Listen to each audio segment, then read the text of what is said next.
Jadi sekarang kita minta supaya kapal-kapal yang uzur ni dilihat bagaimana diganti serta-merta.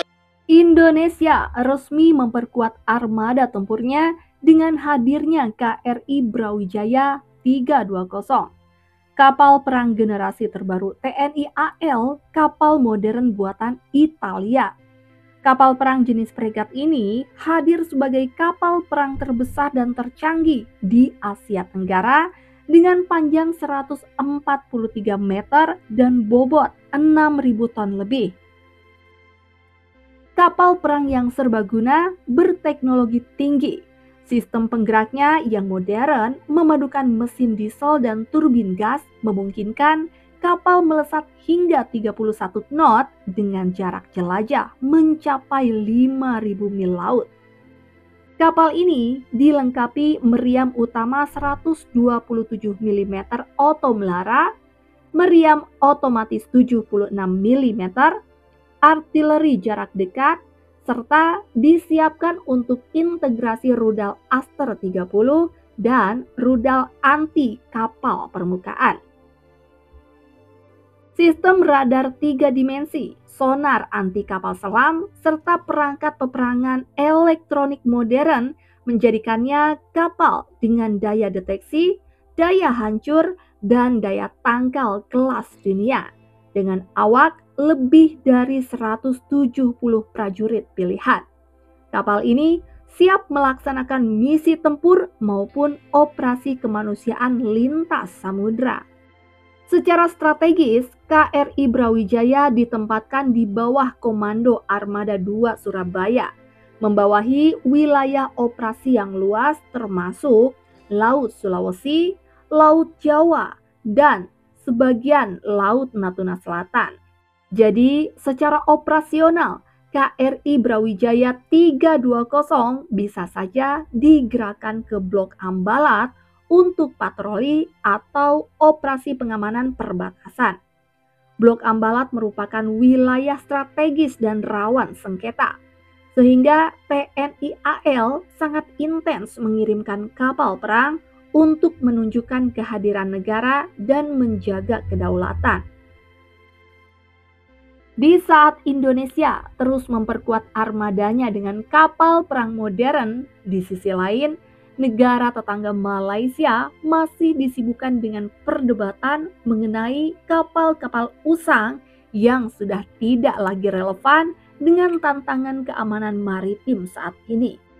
Parlemen Malaysia pun mendesak agar pemerintah mereka segera mengganti armada tuanya. Yang berasa segan apabila Malaysia terpaksa mempamerkan kapal perang lama dari tahun 1976 semasa pameran maritim dan aero angkasa antarabangsa Langkawi 5 kerana ketiadaan aset baru. Beliau berkata ia menjadi bahan sindiran antarabangsa dan mencerminkan kelemahan dalam sistem perolehan pertahanan negara walaupun kerajaan membelanjakan jumlah besar untuk sektor itu. Contohnya mereka hanya mampu bergerak 17 knot ataupun 20 knot. Kalau kita naik kapal terbang malam-malam kita akan nampak mereka sudah menunggu di sempadan bila malam menjelang mereka terus pasang lampu masuk 30-40 biji kapal.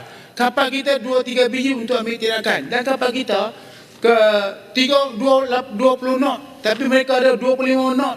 Kalau kita kejar mereka boleh menari untuk melihat kapal kita kejar. Kita tak boleh buat apa. Jadi sekarang kita minta supaya kapal-kapal yang uzur ni dilihat bagaimana diganti serta-merta. Ini bukan untuk perikanan, APMM, Marine dan juga Navy.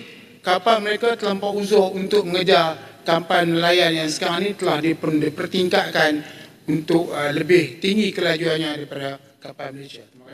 Dan di kawasan Asia ini memang kalibernya sangat besar.